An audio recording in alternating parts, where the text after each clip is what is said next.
Hey everyone, Jackson here. Today we're talking about shooting in RAW on your smartphone, what it is, what apps you can use, as well as some general tips and tricks when out shooting. And before we begin, I wanted to explain why this is a voiceover instead of A-roll, which is my typical format. Basically, I was planning on doing A-roll, but after shooting it, I found out that the audio was all messed up. And because I didn't want to delay the video any longer, I decided to record this voiceover. And that out of the way, let's get into this video. Now, in one of my past videos, I talked about a few photography apps that I use. One of those apps is called Halide, and I use it because it allows me to shoot in RAW. What is RAW? Well, it's basically a photo format that doesn't compress the information captured by the camera. Most default camera apps, or stock camera apps if you will, save their photos as JPEGs, a highly compressed and typically processed version of the image.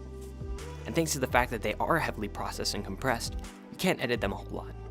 RAW photos, however, allow for an insane amount of creative freedom when editing. All of the info captured by the camera is preserved. In editing, this allows you to bring back information in the highlights or brighten up the shadows considerably. Hopefully, that clears up what RAW is a bit for you all. If RAW photos are so great, why doesn't everyone shoot in RAW? Well, the downside to saving all this information is that the photo file ends up being pretty large. In some cases, it can be almost 10 times the size of quote-unquote the same photo when it's a JPEG. And because of this, most default camera apps opt to save their photos as JPEGs because the majority of their users don't need the power of RAW. If you're a photographer, however, then you typically do want the benefits of RAW. Here are a few photos I've taken in RAW on my smartphone.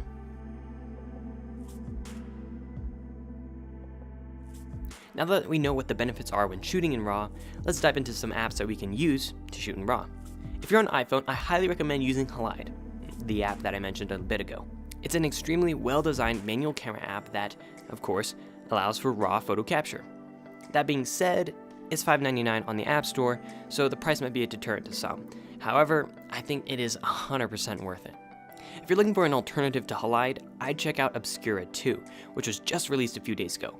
It's quite similar to Halide being a paid manual camera app, although in my opinion, Halide is designed a bit better. If you're looking for a free alternative, try out Lightroom Mobile by Adobe. It offers RAW photo capture in addition to just being a photo editor. But do know that the camera is not very well designed, in my opinion, and it feels a bit sluggish. Speaking of Lightroom Mobile, if you're on Android, it's really the only option that I know of. It's also free on that platform, but like I mentioned, it's not the greatest app. Unfortunately, I don't know of any good alternatives. If you do know of a good manual camera app on Android, let me know and I'll add it to the description. And by the way, all the apps mentioned in this video will be linked in the description below.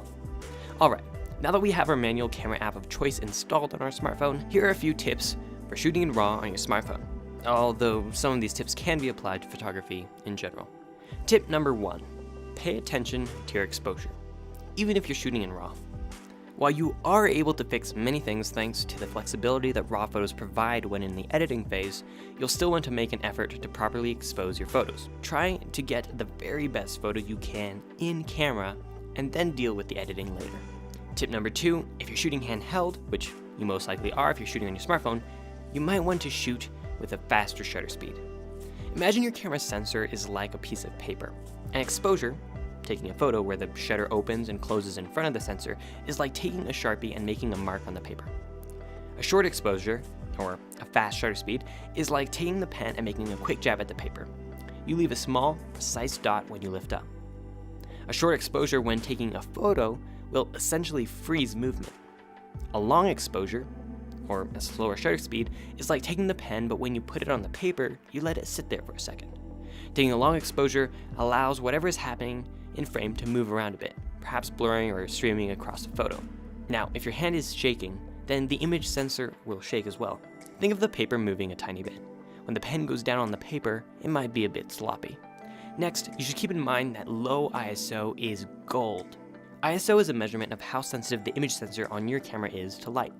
The lower the ISO, the less sensitive the sensor will be to light, and the darker the image will be. The higher the ISO, the more sensitive the image, and the brighter the image will be. However, high ISOs come at a cost: noise. Noise is what some call grain, and it just looks bad. It could look like this. When you're shooting with a low ISO, however, you don't really have to worry about grain or noise, so shoot with a low ISO. Well, that's it for this video. I hope you found the apps, tips, and general explanations helpful. If you like this video, hit the thumbs up button.